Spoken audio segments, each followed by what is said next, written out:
নমস্কাৰ বন্ধু আৰু বান্ধৱীসকল, আজিৰ এই ভিডিঅ'টোৰ জৰিয়তে আপোনালোকৰ লগত আলোচনা কৰিম আপোনালোকে যিসকল হিতাধিকাৰীয়ে চৰকাৰী ঘৰ লাভ কৰিবলৈ আপোনালোকে জিঅ' টেগিং সম্পূৰ্ণ কৰিছিলে তো আপোনালোকৰ কাৰণে কিন্তু অৰ্থাৎ জিঅ' টেগ কৰা হিতাধিকাৰীসকলৰ কাৰণে কিন্তু এটা ভাল খবৰ।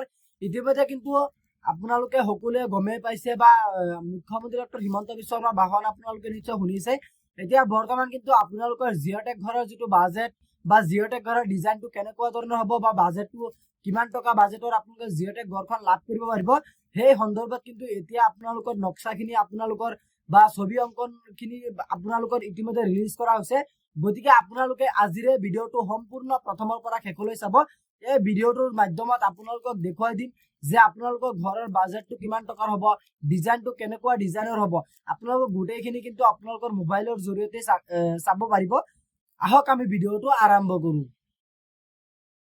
আপোনালোকে জিঅ' টেগ ঘৰৰ বাজেট আৰু ডিজাইনটো চেক কৰিবলৈ হ'লে পোনপ্ৰথমতে আপোনালোকে চাব এইটো ভিডিঅ' ডেছক্ৰিপশ্যনত মোৰ হোৱাটছআপ চেনেলৰ লিংক দিয়া হৈ আছে। আপোনালোকে সকলোৱে গৈ পিনে মোৰ হোৱাটছআপ চেনেলত জইন হ'বলৈ নাপাহৰিব।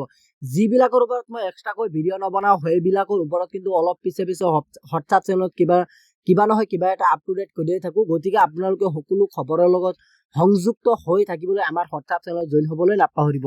তো প্ৰথমতে আপোনালোকে ইয়াত চাব যে আমাৰ গোটেই অসমখনত কিন্তু আপোনালোকে 6খন ধৰণৰ এনেকুৱা ডিজাইনৰ আপোনালোকে ঘৰখন লাভ কৰিবলৈ সক্ষম হ'ব। এতিয়া আমি যদি তলফালে স্ক্ৰল ডাউন কৰোঁ, আপোনালোকে কিন্তু এই PDF-টো আমাৰ হোৱাটছআপ চেনেলত আপোনালোকে পাই যাব। তো আপোনালোকে তলফালে স্ক্ৰল ডাউন কৰিলে ইয়াত আপোনালোকে প্ৰথমতে চাব A01-ত আপোনালোকে চেম টু চেম এনেকুৱা ডিজাইনৰ আপোনালোকে ঘৰখন লাভ কৰিবলৈ সক্ষম হ'ব। A02-ত এনেকুৱা ডিজাইনৰ ঘৰ পাব। A03-ত আপোনালোকে এনেকুৱা ডিজাইনৰ ঘৰ পাব। A04-ত এনেকুৱা ডিজাইনৰ পাব। তাৰপিছত A05-ত কিন্তু আপোনালোকে এনেকুৱা ডিজাইনৰ পাব। A06-ত এনেকুৱা ডিজাইনৰ পাব। আমাৰ গোটেই অসমখন কিন্তু আপোনালোকে 6খন ধৰণৰ ঘৰ লাভ কৰিবলৈ সক্ষম হ'ব। আৰু এই 6খন ধৰণৰ ঘৰ কোন ডিষ্ট্ৰিক্টত আপোনালোকে কোন ডিষ্ট্ৰিক্টত কোনে লাভ কৰিব পাৰিব বা আপোনালোকৰ ডিজাইনটো কেনেকুৱা ডিজাইন হ'ব, বাজেটটো কেনেকুৱা ধৰণৰ হ'ব, আপোনালোকে তলফালে স্ক্ৰল ডাউন কৰিব। ইয়াতে প্ৰথমতে আপোনালোকে চেক কৰিব পাৰিব যে A01-ত কিন্তু আপোনালোকে চেম টু চেম এনেকুৱা ডিজাইনৰ আপোনালোকে ঘৰখন লাভ কৰিবলৈ সক্ষম হ'ব।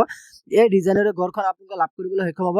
আৰু এই ডিজাইনৰ ঘৰখন কিন্তু আপোনালোকে Barpeta, Nalbari, Darrang, Morigaon, Kamrup, Nagaon, Golaghat and south of Sonitpur আপোনালোকে এইকেইটা ডিষ্ট্ৰিক্ট কিন্তু আপোনালোকে চেম টু চেম এনেকুৱা ডিজাইনৰ ঘৰখন লাভ কৰিবলৈ সক্ষম হ'ব।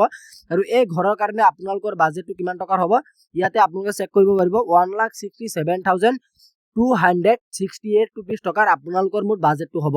তাৰপিছত আপোনালোকে তলফালে স্ক্ৰল ডাউন কৰিব আৰু ইয়াতে আপোনালোকে চেক কৰিব পাৰিব A02-ত কিন্তু আপোনালোকে চেম টু চেম এনেকুৱা ডিজাইনৰ আপোনালোকে ঘৰখন লাভ কৰিবলৈ সক্ষম হ'ব। আৰু এই ঘৰখিনি কিন্তু আপোনালোকে ধেমাজি, লখিমপুৰ, যোৰহাট আৰু শিৱসাগৰ ডিষ্ট্ৰিক্টৰ হিতাধিকাৰীসকলে লাভ কৰিব পাৰিব। আৰু ইয়াৰ কাৰণে কিন্তু আপোনালোকৰ মুঠ বাজেটটো কিমান টকাৰ হ'ব ইয়াত আপোনালোকে তলফালে স্ক্ৰল ডাউন কৰিলে গোটেইখিনি চাব পাৰিব। 1,55,808 ৰুপিজ টকাৰ আপোনালোকৰ মুঠ বাজেটটো হ'ব। তাৰপিছত A03-ত কিন্তু আপোনালোকে চেম টু চেম এনেকুৱা ডিজাইন আপোনালোকৰ ঘৰখন লাভ কৰিবলৈ সক্ষম হ'ব। আৰু এই ঘৰৰ কাৰণে কিন্তু আপোনালোকে কাৰ্বি আংলং আৰু ডিমা হাছাওসকলে কিন্তু লাভ কৰিব পাৰিব। আৰু ইয়াৰ কাৰণে আপোনালোকৰ মুঠ বাজেটটো কিমান টকা বাজেটৰ আপোনালোকে ঘৰখন লাভ কৰিব পাৰিব ইয়াতে আপোনালোকে চেক কৰিব পাৰিব। 1,76,949 ৰুপিজ টকাৰ আপোনালোকৰ মুঠ বাজেটটো হ'ব। তাৰপিছত A04-ত কিন্তু আপোনালোকে চেম টু চেম এনেকুৱা ডিজাইনৰ আপোনালোকৰ ঘৰখন লাভ কৰিবলৈ সক্ষম হ'ব। আৰু ইয়াৰ কাৰণে কিন্তু আপোনালোকৰ ইয়াতে চাব পাৰিব যে কোকৰাঝাৰ, চিৰাং, বাক্সা, ওদালগুৰি, শোণিতপুৰ, বঙাইগাঁও, ধুবুৰী, গোৱালপাৰা, কামৰূপ সাউথ, গোলাঘাট আপোনালোকে এইকেইটা ডিষ্ট্ৰিক্ট কিন্তু আপোনালোকে A04-ৰ ঘৰখন লাভ কৰিবলৈ সক্ষম হ'ব। আৰু ইয়াৰ কাৰণে আপোনালোকৰ মুঠ বাজেটটো কিমান টকাৰ হ'ব ইয়াতে আপোনালোকে চেক কৰিব পাৰিব। 1,86,404 ৰুপিজ টকাৰ। তাৰপিছত A05-ত কিন্তু আপোনালোকে চেম টু চেম এনেকুৱা ডিজাইনৰ আপোনালোকে ঘৰখন লাভ কৰিবলৈ সক্ষম হ'ব। আৰু এইটো কিন্তু আপোনালোকে কাছাৰ, কৰিমগঞ্জ আৰু হাইলাকান্দি সকলে লাভ কৰিব পাৰিব। আৰু ইয়াৰ কাৰণে কিন্তু আপোনালোকৰ মুঠ বাজেটটো কিমান টকাৰ হ'ব ইয়াত চাব 1,97,247 ৰুপিজ টকাৰ। তাৰপিছত আপোনালোকে A06-ত আপোনালোকে তলফালে স্ক্ৰল ডাউন কৰিব, এনেকুৱা ডিজাইনৰ আপোনালোকৰ ঘৰখন লাভ কৰিবলৈ সক্ষম হ'ব। আৰু ইয়াৰ কাৰণে কিন্তু আপোনালোকে কাৰ্বি আংলং আৰু ডিমা হাছাও সকলে লাভ কৰিব পাৰিব। আৰু ইয়াৰ কাৰণে কিন্তু আপোনালোকৰ মুঠ বাজেটটো কিমান টকাৰ হ'ব ইয়াতে আপোনালোকে চেক কৰিব পাৰিব। 1,28,714 ৰুপিজ টকাৰ আপোনালোকৰ মুঠ বাজেটটো হ'ব।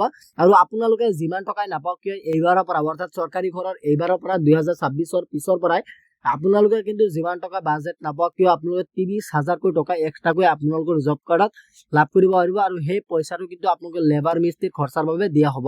গতিকে আজি ইমানখিনি আছিলে আপোনালোকক দিবলগীয়া ইনফৰমেশ্যন। আশা কৰিছোঁ ভিডিঅ'টো চাই ভাল পালে। যদি ভিডিঅ'টো চাই ভাল পালে তেন্তে ভিডিঅ'টোত এটা লাইক কৰি দিব। আৰু আপুনি যদি আমাৰ চেনেলত নতুন আছে প্লিজ আপুনি আমাৰ চেনেলটো ছাবস্ক্ৰাইব কৰিবলৈ নাপাহৰিব। ধন্যবাদ থাকিল সকলোলৈ। জয় আই অসম।